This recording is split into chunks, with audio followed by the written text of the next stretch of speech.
Hello and welcome. Tonight I am joined by Oren Elbaz, the Silver Hermit. He is a sound money advocate and a market analyst, as well as GG Bullion. He's going to be joining our conversation tonight. He hand pours 3/9 fine silver, and he is a YouTube content creator. Find their links in the description below. Gentlemen, welcome. It's great to speak with both of you tonight. Good evening. Hello. It's great to be on. Thanks for having me on, guys. You bet it's an honor to have both of you here with me tonight. Tonight, we are going to discuss the approaching BRICS meeting scheduled for October 22nd through the 24th this year. It is expected that this economic bloc will be announcing the launch of an alternative cross-border payment called the unit. That is supposed to be 40% pegged to gold, and the other 60% will be pegged to a basket of currencies from the participating countries. What do you guys think this could mean for the dollar and for gold or silver in the future? We should give a bit of a background. As we've all heard, there's been extreme sanctions on Russia by the US since the beginning of the war in Ukraine. Russian foreign exchange reserves have been frozen. Lately, they've been talking about seizing them altogether, using them in order to fund the Ukrainian government, which is considered to be quite extreme and unprecedented. Yes. So obviously, Russia and other BRIC nations are looking for other ways to conduct international trade. Now that Russia is cut off from the SWIFT system, they have to find an alternative. And in the past couple of years, they've been struggling to do so.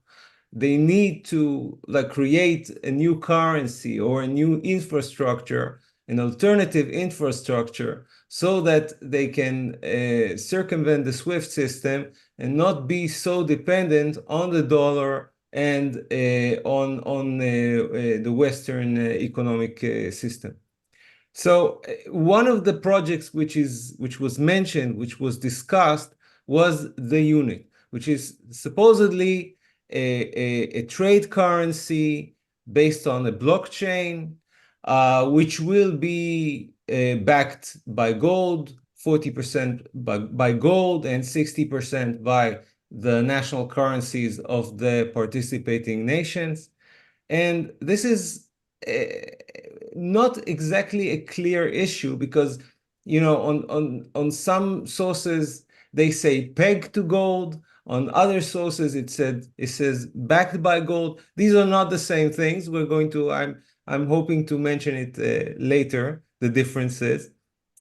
But what is interesting is that there is a recent article on the TASS a news agency mentioning this project, interviewing a person called Andrei Mikhailishin, who is supposed to be the head of a task force on this subject of introducing a new financial system for the BRICS nations.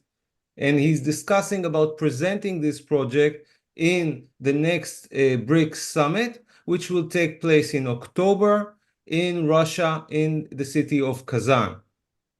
And since this news agency, TASS, since they're state-owned, this kind of gives us the feeling that it's real, that it's really happening. Because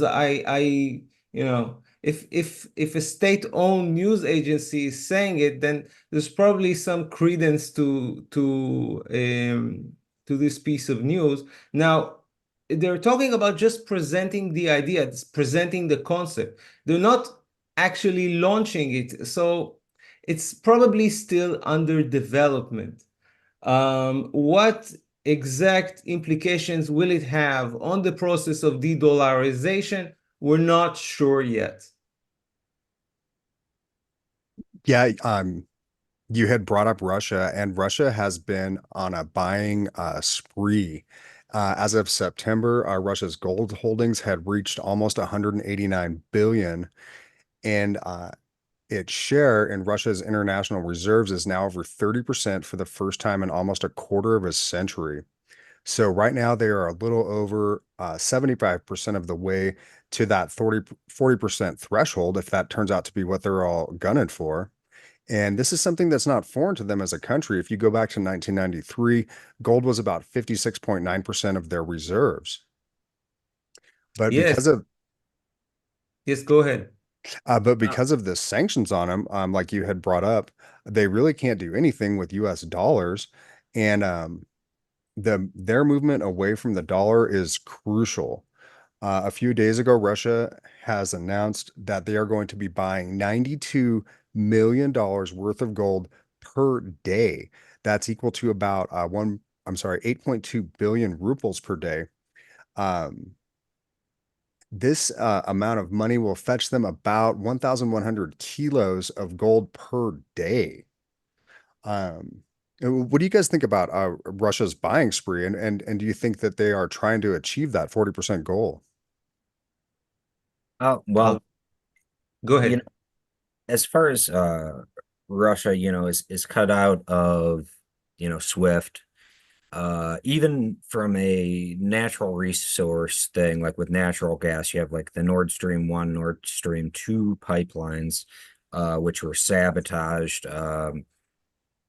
Probably, well, actually, I probably shouldn't throw out who I think did it, but uh, stuff like that. So that's kind of the obvious thing to go to is precious metals, like it's specifically gold. That is and, if I were the Russian government or the Russian central bank, all of these different things, if I need to buy, artillery shells because they're waging a war in Ukraine right now, if I need to buy that, if I need to buy anything, if I'm cut out of, Swift, if I'm having even issues with my natural resources, selling that for fiat being sabotaged, gold is really classic. It's been money. We all know it's stable.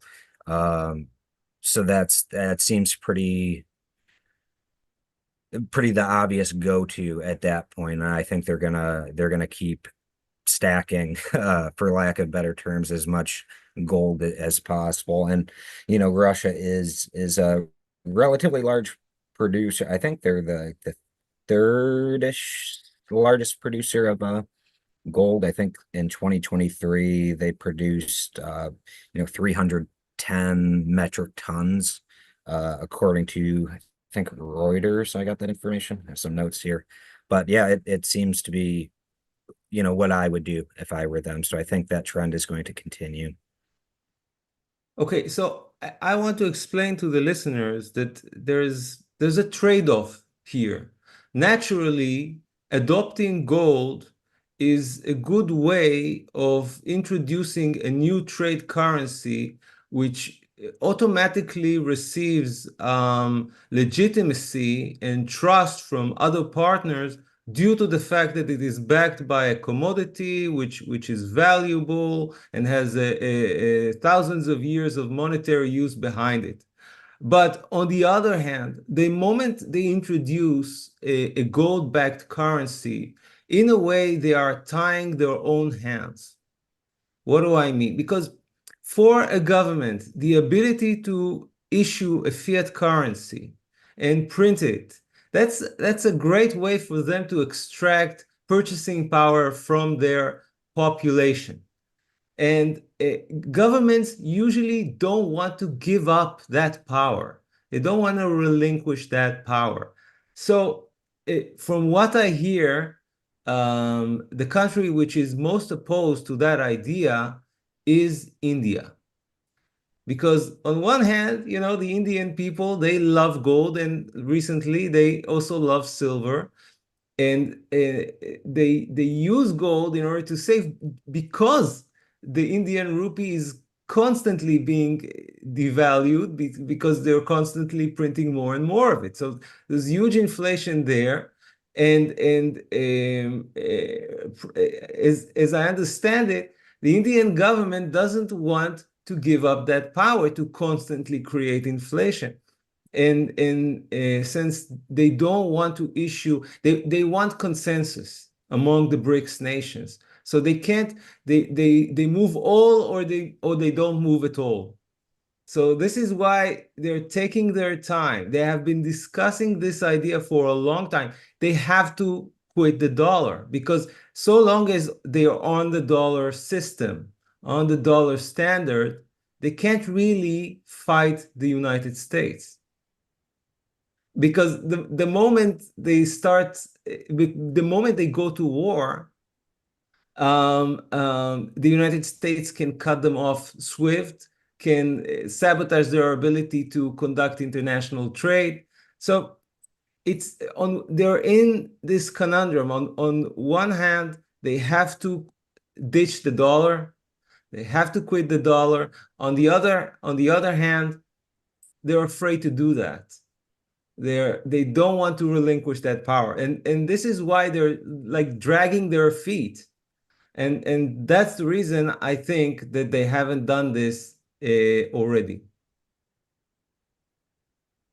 That makes sense because they are in a really nice position right now. And it is extremely risky to get into any sort of serious confrontations with a country that you have such close economic ties with.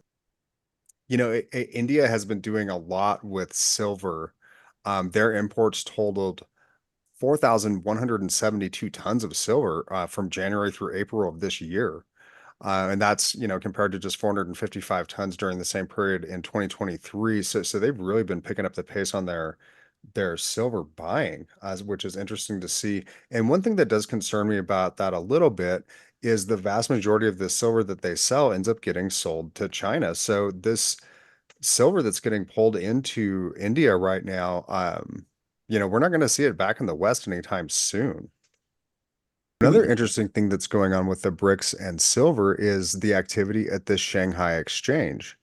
The price of silver there has been higher than the US for some time now, and the trading volumes in Shanghai have been high, even though the price is higher. What do you guys make of that? Gigi, do you want to go first? The price on the Shanghai exchange being different Yes. than it has that been that way for a bit, at Yes. least every time I've checked. You know, large institutions like these commodities exchanges tend to be a bit corrupt. And even if they're not, even if the intentions are good, there's issues with any large institution. So, but it seems like okay, I'll put it this way. So in the US dollar is like the world reserve currency. If the US were to say like, hey, like we want the price of gold to go up, or the price of silver for that matter, um, and the US is not going to bet on gold, because that would effectively be betting on their downfall. Does that kind of make sense? Sure. It would show the purchasing power of the US dollar is declining. Yeah, as gold Exactly, goes up. exactly. It would be something that they, wouldn't really do.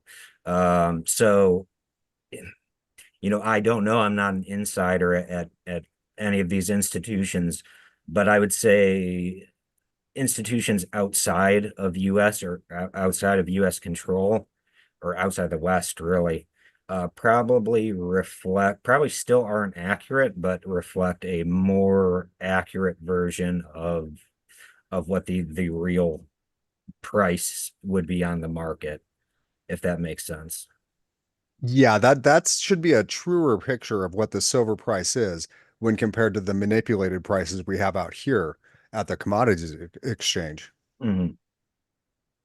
I think we need to explain something about what's happening in the Shanghai Gold Exchange.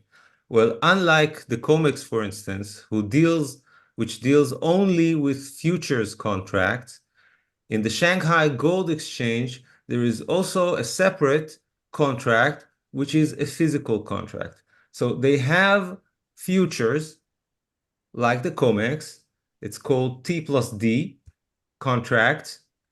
And then there are the physical contracts, where no margin trading is allowed and no cash settlement is allowed. So you're forced to, at the end of the contract, deliver physical metal. To the best of my understanding, this means that specifically in that contract, you have true price discovery, because this is, real consumers trading with real producers. Because, speculators have no business dealing with these physical contracts. So the way I understand it is that what the Shanghai Gold Exchange has given us is true price discovery for the first time in decades in the precious metals market. And this is why you're seeing a higher price. You're seeing a premium compared to the price in the West, in the LBMA, etc. And this arbitrage, as it grows and as it persists, well, it's drawing metal from the West to the East, because, of course, metal wants to go where it gets the best price. And we can expect this process to continue until the West is drained out of its physical metal, and all the shenanigans in the comics are finally revealed. So the way I see it, it's just, economics doing its thing in order to shift the pricing power from the West, which is playing pretend, to the East, which is, dealing with real metal. And eventually we're going to see the price being determined there in China. I think you're absolutely correct. And it's been such for us stackers, it's been such a nice thing that they have started driving the price up a bit with the physical silver. Over here it's about 400 to 1 as far as the amount of paper contracts they're writing per ounce of silver. And that has just really kept a lid on the price for a long time. So hopefully they will assist us in our path to true price discovery. I think it's also something that shows they have a lot of foresight. One thing that's driving a lot of demand in China is the massive solar projects that they're engaging in. China's demand for silver in the solar industry is expected to increase by almost 170% by 2030. China's Green Development Group, they recently finished the world's largest solar plant. And so that it's online now. It's, 3.5 gigawatts, I believe. And they have more of these projects slated, and it's smart of them to be stacking up silver right now because they're kind of able to take advantage of the price suppression. And so, they're looking at the future, they're getting it all lined up. And it wouldn't surprise me if some of these projects that they're looking at, they already have the silver, partially allocated for some of these that are going to be coming up. Another thing that's interesting is China is the world's largest gold producer, and their recent buying spree has come to a pause. Um, and so, what I'm wondering is if it's possible that they might have quietly achieved a goal that Russia, for example, might be kind of feverishly chasing after right now. Um, what do you guys think might have caused their recent pause in gold buying? GG, would you like to answer? Uh, China's pause. Yeah, they had been buying a lot, and just recently they've paused. It doesn't mean that they aren't going to pick it up again next month. Um but it does make me wonder if this is some sort of red flag for us. If it's possible that they've achieved some sort of goal. That could be. I mean, since Xi Jinping took essentially autocratic control over the People's Republic of China, it's hard to get information as us not being in the country. So really, I'm not sure. It could be that I believe at least in 2023, I believe China produced what 370 metric tons of gold.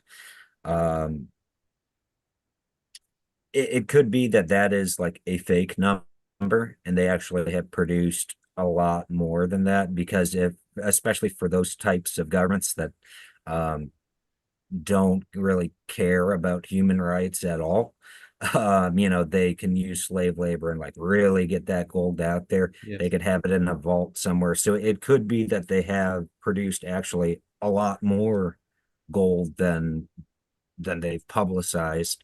And they just, also another factor in that is, it seems to me that through Belt and Road and a lot of other things that the CCP does, that they basically want to create a lot of vassal states, or countries that are in an alliance of convenience. At least China wants to be the next, global hegemon, essentially. Excuse me if I'm rambling a little bit. No, I agree completely. Yeah, I it's no sweat. And it's really hard to tell what's going on behind the Iron Curtain over there. exactly. I had read an article a few years back, and it was talking about, as far as for their army, they don't have to record use for their army for as far as silver and gold consumption. And there's speculation that some of the silver that's getting allocated to their army is getting taken directly from their mines. And you guys might have seen recently the estimates that they're now the world's second largest silver producer behind Mexico. So now they're in spot number 2 for silver and spot number 1 for gold. Mhm. I would say about China, first of all, I agree completely. You can't trust any data which is coming out of there. Now, I think that China is treating both gold and silver as strategic metal. Gold due to its monetary properties, silver due to its industrial properties. The thing is, I think they are producing it even above and beyond the costs which are normal at the West. So they don't think about if it's economically viable or not. They just want the metal, no matter the cost, no matter the price. And I suspect that they're mining deposits even if they have very low grade, just to get their hands on the metal. And this is how they've positioned themselves as, top tier producers of the metal in the world, because they don't have to compete. The price doesn't have to be competitive. Now, nothing really comes out of China in terms of gold and silver. You have some gold coming out of Hong Kong, but out of mainland China, there's hardly any gold, certainly not silver coming out of it.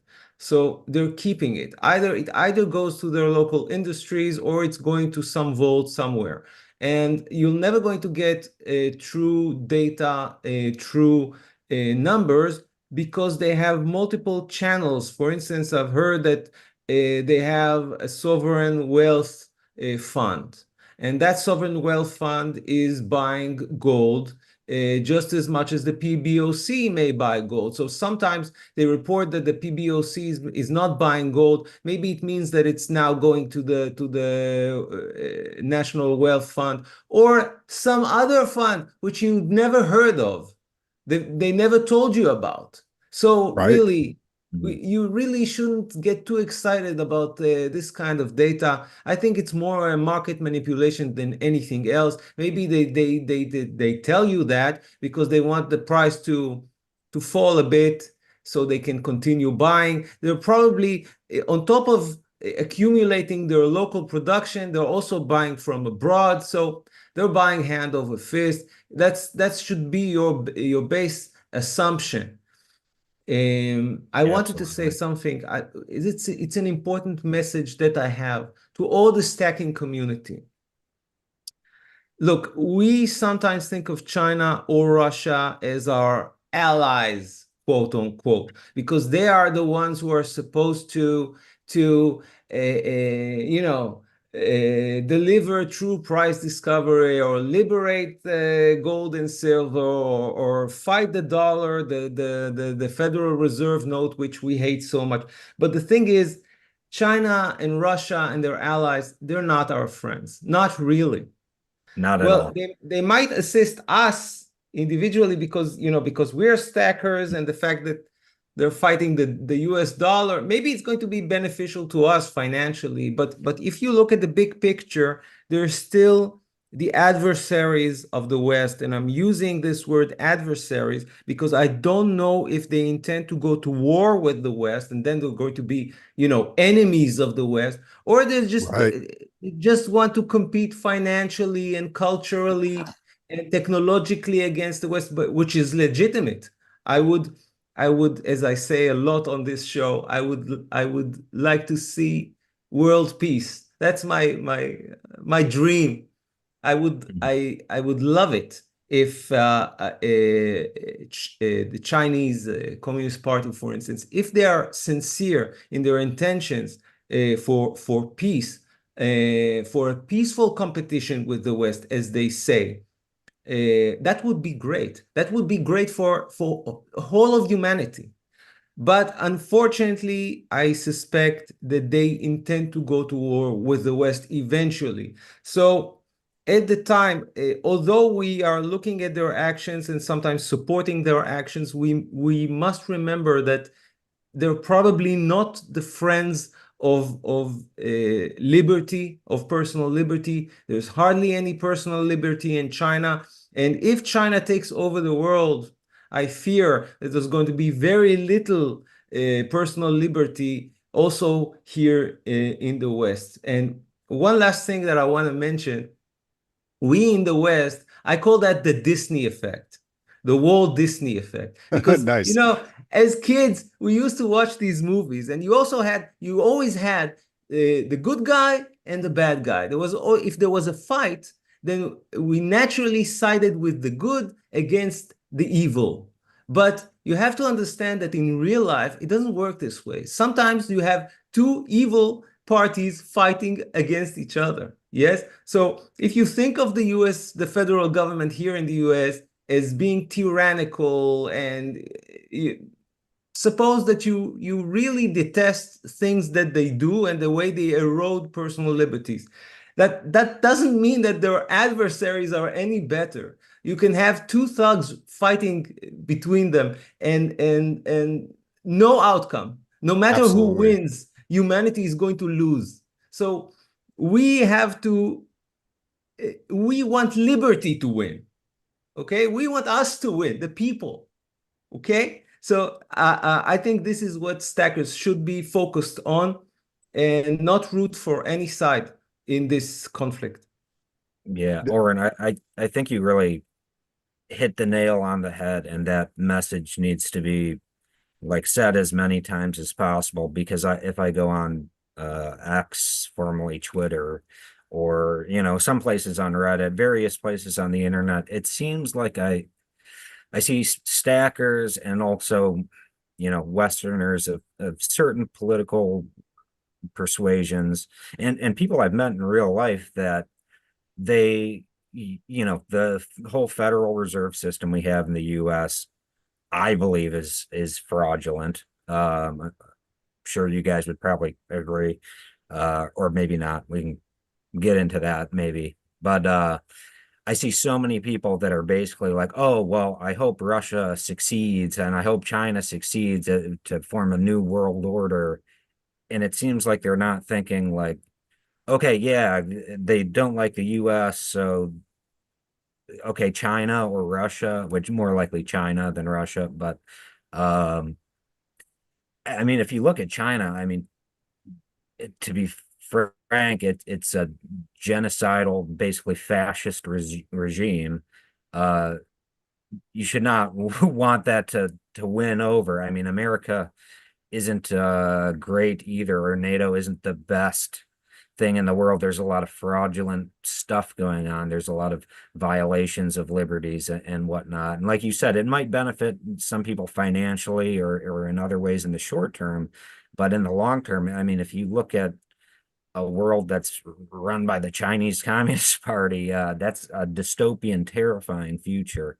So I think it's important to be nuanced on these things and not just be my government bad, therefore I want it to collapse by any means necessary. And I do see that sentiment a lot, and it does kind of scare me. And it is very clear that, Russia has invaded Ukraine, previously invaded Georgia, uh, Abkhazia and South Ossetia, and now in Ukraine. They're using military action.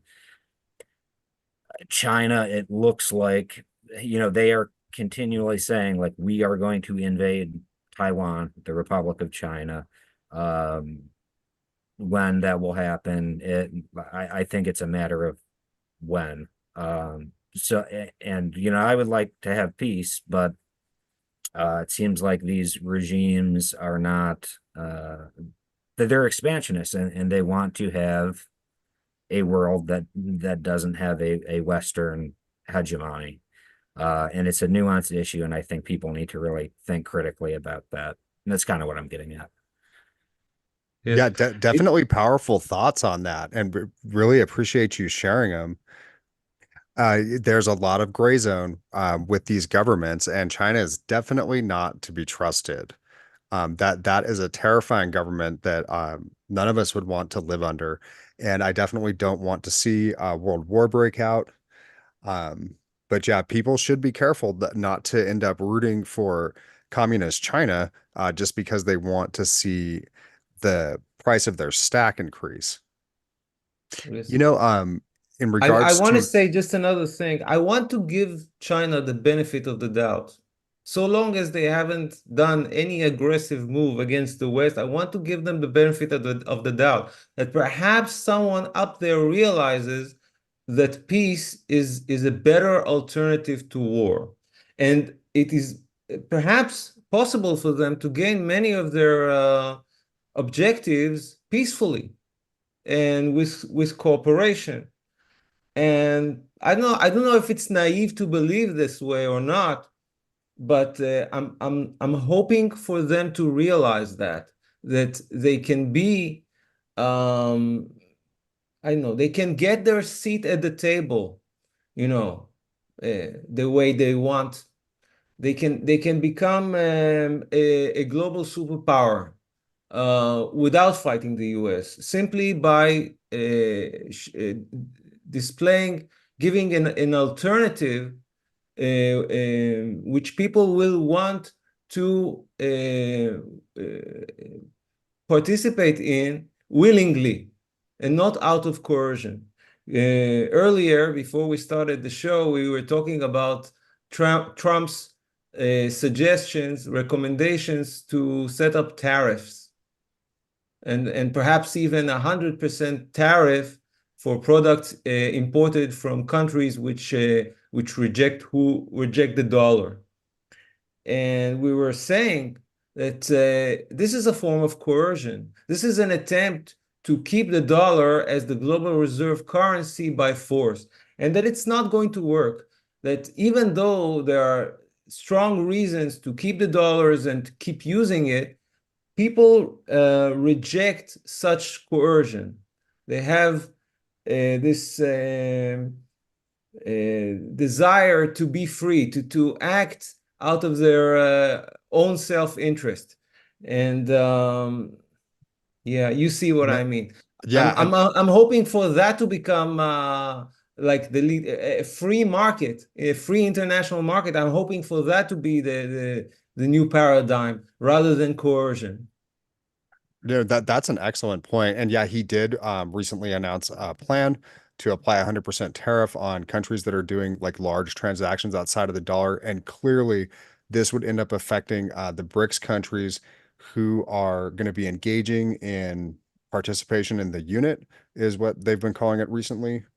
Um, and it's one of those things where when we were on the petrodollar, we could get away with a lot more bullying. And I think some Americans are having difficulty wrapping their heads around the paradigm shift that we're experiencing because the bullying tactics are not going to be nearly as effective as they were when we were on the petrodollar.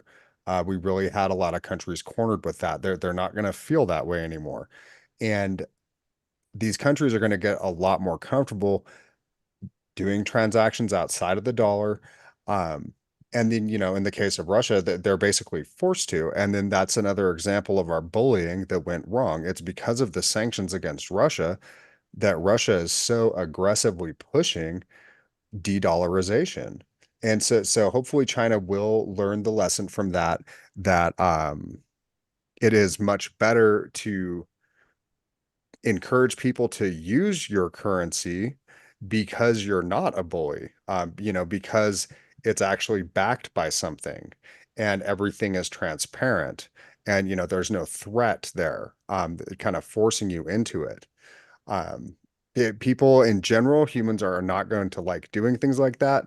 And hopefully they can just kind of recognize that human condition and also that these countries have the right to not be bullied by these tactics. And then who's it going to end up hurting in the end? It's going to end up hurting the US consumer. So if we want to get something, let's say a nice jewelry piece from India, we're going to be the ones who end up paying that additional tariff that they're just going to ratchet the price up. It's not, so I think the whole thing is just a bad idea and hopefully they rethink that and maybe if they want to do something like that, they're only doing it in a very limited and calculated manner, perhaps against specific industries, where the things that are being tariffed so heavily might encourage a certain reaction that they're looking for, but just in a blanket across the boards tariff of 100% on, basically what it's going to end up being is anyone engaging in the unit just seems completely ridiculous. We're totally shooting ourselves in the foot. Well, In the in re- idea behind tariffs, it's of course not a new idea. If you want to protect your local or encourage your local industry, then setting up a tariff should be an effective way to do that. You're artificially making foreign products more expensive, and compared to those products, those imported products, suddenly your local products seem cheaper, more attractive. So if the United States wants to, and this is probably what Donald Trump is thinking about, he wants to reconstruct American industry, and that's a noble thought. But he's trying to do that with, the force, the power of tariffs. And he was initially talking about a 10 to 20% tariffs on all products from abroad, and specifically about 60% tariffs on Chinese products, which he probably has, he has a beef with the Chinese. And that's high enough to, generate inflation. But also, we need to think about the second order effects, because the moment you issue a tariff, then other countries, they can issue their own tariffs on your products, retaliatory tariffs. right. This is what we call, and then your exports get hurt because everyone has tariffs now. So you have less international trade, you have less international cooperation, and that means that your global economy is less efficient, and this could impact your growth even at home. And we have a historical example for that, because during the 1930s, early 1930s, there was a set of tariffs issued. They were called the Smoot-Hawley tariffs. And this was when the Great Depression just started, and American lawmakers, they were trying to encourage the local industry in order to get the United States out of this recession. And that's a nice thought, but it ended up hurting the US economy more than helping it, because other nations issued their own tariffs and retaliatory tariffs, and it ended up reducing trade and just exacerbating the situation. So we don't want to repeat that. Now, is it possible that Donald Trump is aware of that? Is it just a negotiation tactics? That's It's perfectly possible.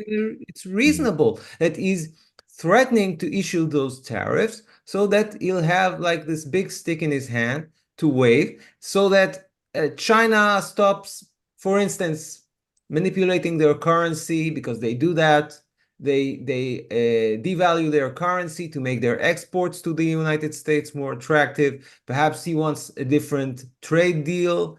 Perhaps he wants them to enforce patent laws more strictly and defend the American patents. Perhaps he's going to get a better deal this way, and those tariffs are just a threat. So I want to give him a bit of credit here.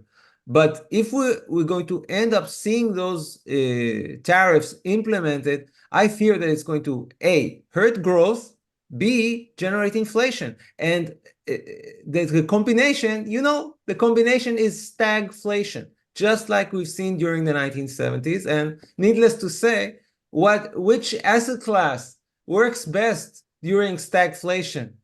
Of course, gold and silver. These are the go-to assets when you have stagflation. Yeah, and I think about this quite a bit about and it goes back to what Oren, you had mentioned earlier.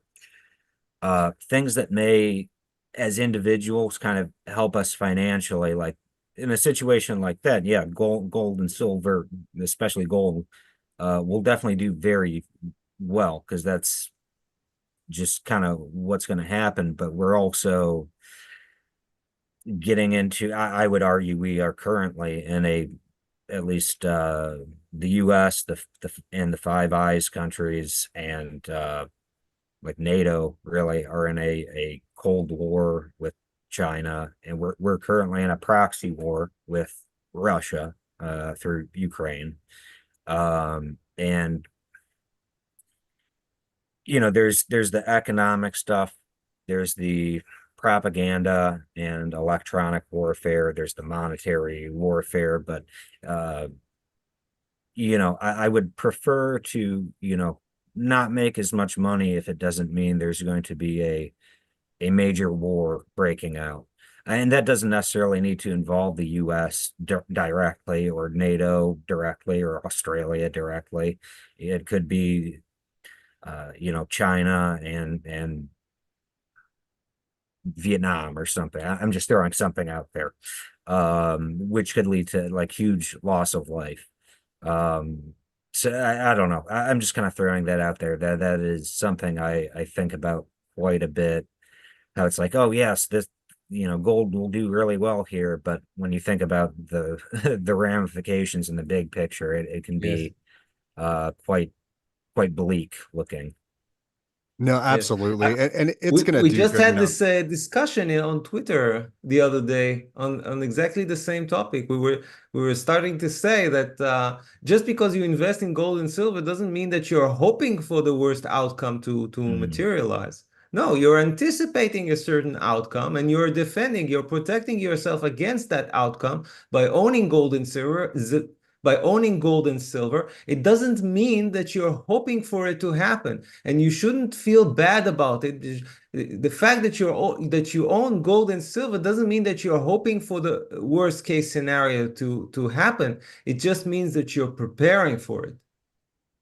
Absolutely.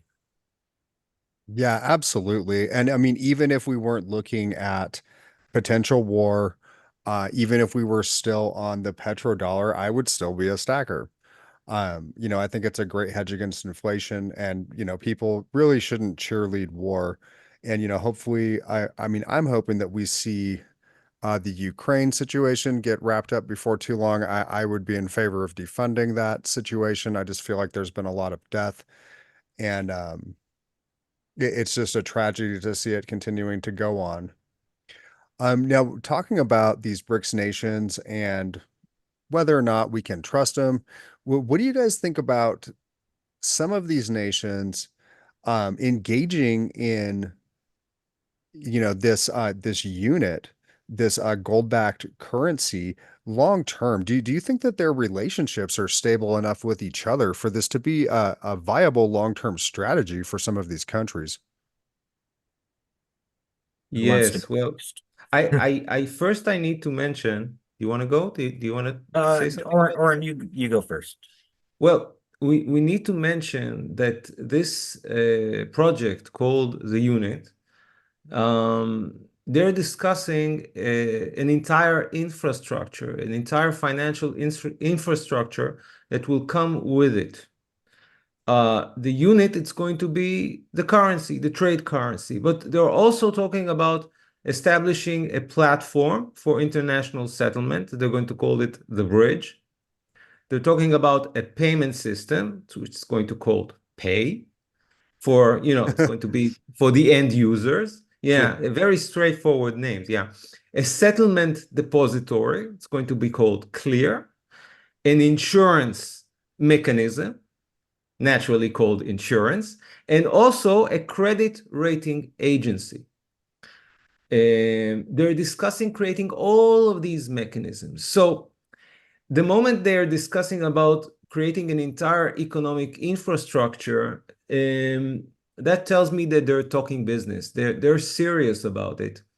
At least the people who are leading this task force, they know what they're talking about and they're serious about it. Now, whether they're going to be able to, to politically make it happen and overcome objections within the leadership of the BRICS nations, that's another question.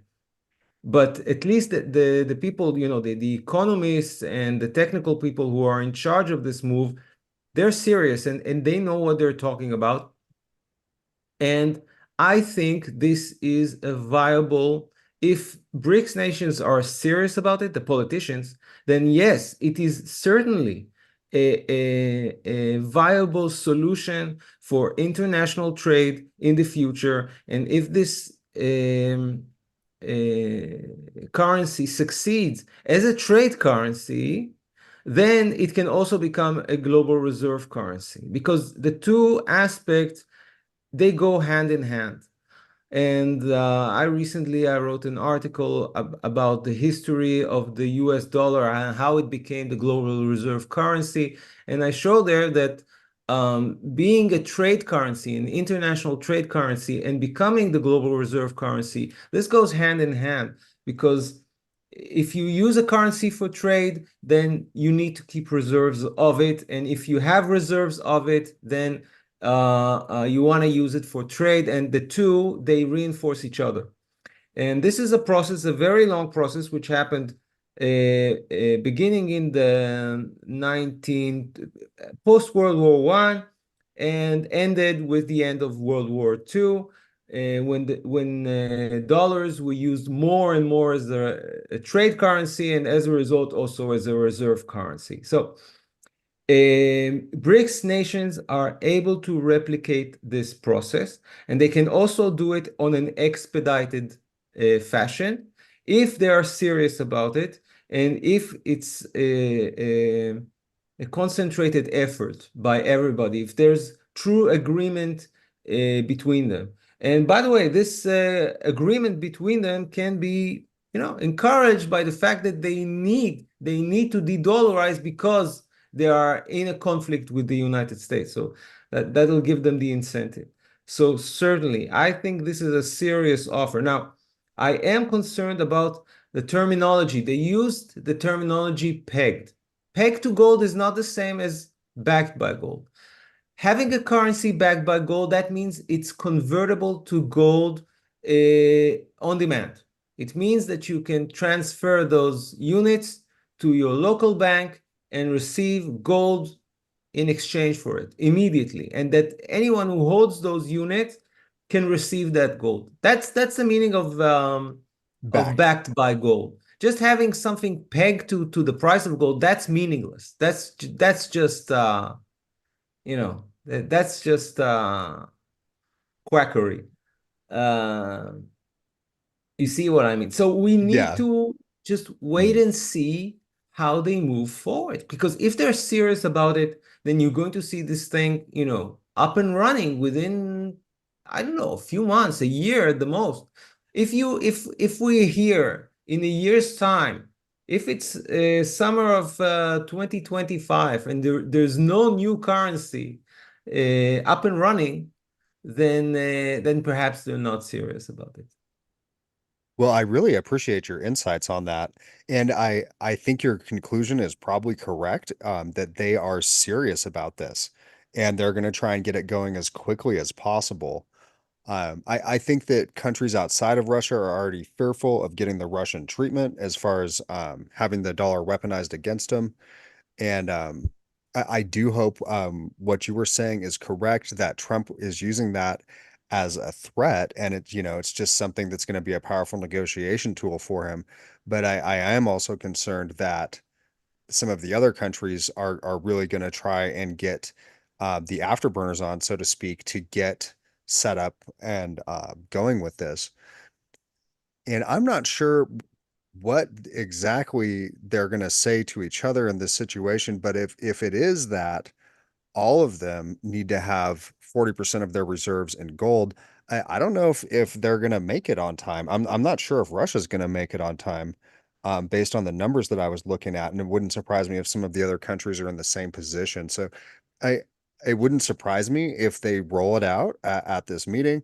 It also wouldn't surprise me if but like you were mentioning, Oren, this is something that's happening soon, but not in a few weeks. So maybe next year. But we'll just Okay, have to there's see. something we need to perhaps explain, but perhaps it wasn't clear. When we talk about a trade currency, it doesn't necessarily mean that your average person in the streets is going to hold it. And a trade currency is a currency which is used for international trade only, which means that large corporations and perhaps wealthy individuals and certainly governments are going to hold it and use it, but perhaps not the average person. So we could see a situation in which the unit is up and working and rolling and being used for trade, for international trade only, while the citizens of Russia still using the rubles. The citizens of China are still using the renminbi. It's possible. I've heard certain economists argue that it's not going to work. I think it is possible to create such a separation. Yeah, Yeah. and if I'm correct in my understanding, because I read about, Ambridge and something about this, it's in Switzerland, the Bank for International Settlements, that they would basically do this as like a bank to bank, almost like a CBDC. Is that correct? That was kind of my understanding of it, reading of it. Not like a CBDC for the population, but from like if India wants to buy a bunch of military equipment from Russia, they can use this currency essentially. Okay, Uh, the way I see it is that a CBDC is for the population, and the unit or a trade currency, that's for governments and large corporations. okay. And if I look at something like Project Ambridge, which is an infrastructure which is currently being developed for CBDC communication, for international communication between local CBDCs, then I see that as a completely separate infrastructure, because you're going to have two separate systems, one for the regular citizens and one for corporations and governments. And So of course, citizens are going to get the short end of the sticks there. They're going to get a CBDC, which is backed by nothing, And they can which track them with that. you can okay. continue to print ad nauseum. So perhaps I just mixed the two up. Sorry, I have Yeah, a I think fever I think right most now. I'm people kind of do. out of it. Yeah. I think most people do, because people don't look, people also, what I'm saying is just it's just a speculation. I'm describing it the way I understand it, but it's not necessarily so. I could be wrong also. The thing is, we need to mention that the partners who are developing this Ambridge are the PBOC, Hong Kong, Thailand, United Arab Emirates. They're doing it under the auspices of the Bank of International Settlement, their innovation hub, and the interesting thing is that lately Saudi Arabia has joined in. Now that's the kind of thing. Well, first of all, that's a kind of a weird bunch, isn't it? It Well, is. China, Hong Kong, okay, same thing. Thailand, okay, they're in the neighborhood. But United Arab Emirates, what? Why? And now Saudi Arabia is joining in. Well, first of all, that gives you an indication that Saudi is indeed pivoting for the East if they're involved in such a project. But also, how does it fit into, the puzzle? Because the way I see it, when we talk about the unit and the infrastructure which is linked to the unit, I see that from what I understand, it's a completely different project. Okay. Yeah, and going back to the unit, as far as I think it's certainly doable and feasible, especially it's just how, let me think of how to word this, how it is often portrayed in media. And like I've said before, I think this is largely, you have China, number one, Russia and Iran is in BRICS now. I think those are going to be the bigger players. Like when you look at like Brazil, for example, the B in BRICS, because BRICS, if I recall correctly, was initially a concept developed by Goldman Sachs. So this is like a totally different thing than back then when this whole BRICS concept was kind of initially pitched. I think they had named it. I think that they were the ones who gave it that name, that acronym. Yes. So it's kind of weird. There's almost like different, depending on who you ask, they might, and depending on how much research they've done into it lately. But I guess my point is like nations like Brazil, I think, is a really good example. Since the US is probably very hell-bent against de-dollarization, especially Brazil being in the Western Hemisphere.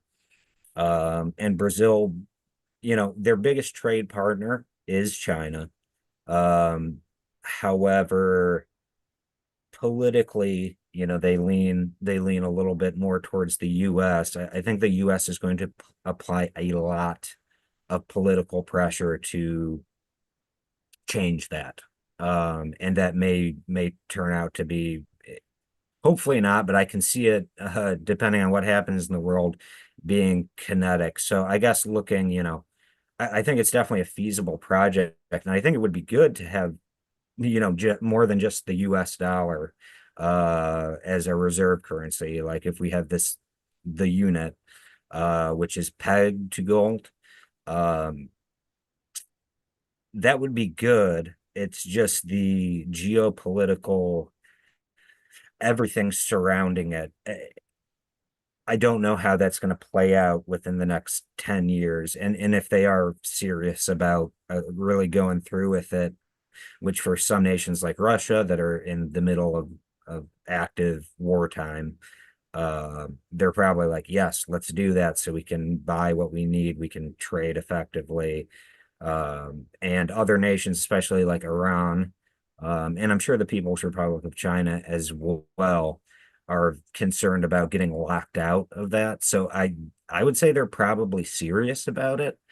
This might be they're dipping their toes in it, so to speak. It might not be the final version. They might scrap this project and come out with something else 3 years later, but I think they're definitely going down that road. So I guess that's my kind of overall opinion on if it's feasible and what members of BRICS are kind of at play. And it's interesting, we see Iran there, which provides like most of Iraq's power, since Iraq has issues that were caused from the invasion and ISIS and many other things. So I yeah, want to I give think you it's definitely I want to give feasible. you another point to think about. Okay. And that's the fact that if they roll out something, it needs to work. They can't have Mhm. technical issues. They can't have, because they're trying to garner trust, or they want to gain market share of international trade. Now, if they issue a currency and it has technical difficulties, or glitches in the system, or it has security problems, security issues, and some hackers manage to hack it and create damage certain corporations, then it's going to fail. Nobody's going to use it, and then it's That would going be to it. be dead on delivery, dead on arrival. So I think that's another factor we need to take into consideration, that they want to make sure that what they have is fully functional before they actually officially launch it. Because if it's a failed launch, it's going to be a huge, huge embarrassment for them. Mhm. And a Also huge, politically. yeah, and a huge propaganda win for their opponents as well. Yeah, And a yeah, huge propaganda win for the dollar. Yeah, yeah, that would be precisely, a total precisely. mess for them. Absolutely. And it is interesting too, because you see some countries getting attracted in that you might not have expected, like Turkey recently. Mm. A NATO ally with a powerful military, clearly showing interest in joining the BRICS, and attracting nations like that would definitely be difficult if they had a failed launch. If it went like one of my live streams where there was technical problems right at the beginning, a lot of people would probably want to jump ship, because they're not as nice as you gentlemen. Thank you. Yeah, you bet. Well, Absolutely. when it's billions and billions of dollars on the line, people are less patient and less tolerant. Right? Mhm. Absolutely. It, and I do think it's because of some of the differences in the countries. Like you said, some of these countries are very far apart. It's unusual to see them partnering up, and it's seems to be something they're doing mostly for defensive reasons, in a very protective manner, which makes sense. But I could see some of these relationships falling apart pretty easily if things weren't going smoothly.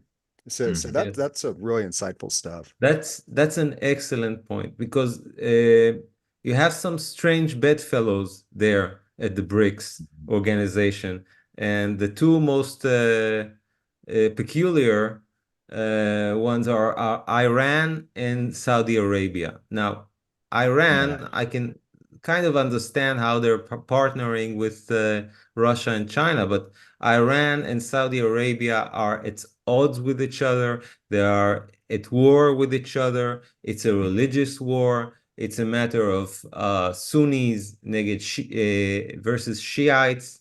It's an Islamic matter. It existed for hundreds of years, and it's not going to be resolved overnight. Even if they do have an economic incentive to cooperate, this conflict between the Sunnis and the Shiites, it's not going to go away. And there's always going to be enmities between the two. And this is why it was so, surprising to hear about Saudi Arabia considering joining the BRICS organizations. But then you need to ask yourselves, because I always see China as the true leader of this organization. Is China powerful enough to make these two sit together nicely without fighting each other? Mhm. And it kind of gives you the idea, or the insight, that the countries who are cooperating within the BRICS nations and not doing so out of friendliness or because they feel close to each other or because they share values, common values. It's not something positive which is bringing them together. They are in this organization because they oppose the West, because they oppose the leadership of the United States. That's a very, very bad cause to rally around. That's a very, very bad thing to join about, because it means that if they ever manage to beat the United States, even, even financially, economically, then at the instant that the United States is beaten, then they start fighting each other. Then the BRICS organization falls apart because there's nothing uniting them any longer. And this is perhaps why the West does have a chance of coming out of this conflict as victorious again, because even though we've given up on much of our civil liberties and they've been eroded in the past few years, at least officially the West is united around the ideas of liberty and the pursuit of happiness, as you in the United States say. And we can reform our societies. We can return to these values, to these positive values, even though we can replace our politicians. The values are still there, and the people believe in the values. So there's still hope for the West. Yeah, just Absolutely. to add to that real quick, um, I think you kind of hit the nail on the head there again with China being the ringleader to all of this. Because when you mentioned, Iran and Saudi Arabia, kind of strange bedfellows, but what do they both have in common? Okay, they're both of them. Their biggest trading partner is the People's Republic of China. They're both part of the Belt and Road Initiative. They both have a bunch of Chinese infrastructure. They have all of that stuff. And that if you look at kind of like a map of countries that are like currently in BRICS and nations that are, prospective members, so to speak, it's pretty much China is the link. They're either part of Belt and Road, or there's certain African nations that are almost, I don't even know the right term to use, essentially almost colonized by China through some of their foreign policy.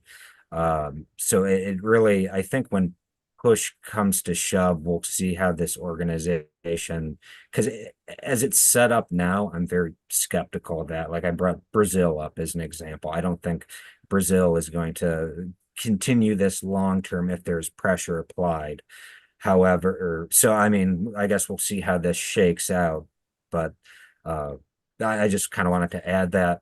And since I have been ill and pushing fluids, I need to use the restroom really quick. So I'll be right back. And then maybe you guys can fill me in. Yeah, you bet. Well, you know what? We're going to wrap it up here in just a Oh, okay. moment. But what I think that that's a great point about Brazil. Of course, they've been seeing a lot of civil unrest down there. Technically, that guy's a president, but I mean, like 500 people showed up to his inauguration or whatever they call it down there. Mhm. And it wouldn't surprise me if somebody else is in there, is they might not be as comfortable negotiating with the BRICS. Obviously, he's having a lot of problems with X right now. He's become very unpopular internationally, and we are much freer out here in the West, and that is something that we need to hang on to. And like Oren was saying, this is something that we can get more of our freedoms back. The ship has not sunk yet, and so we just need to remember that we're way better off than China. Um, I'd like to give a big thanks to everyone for watching tonight. Thank both of you so much for being here tonight.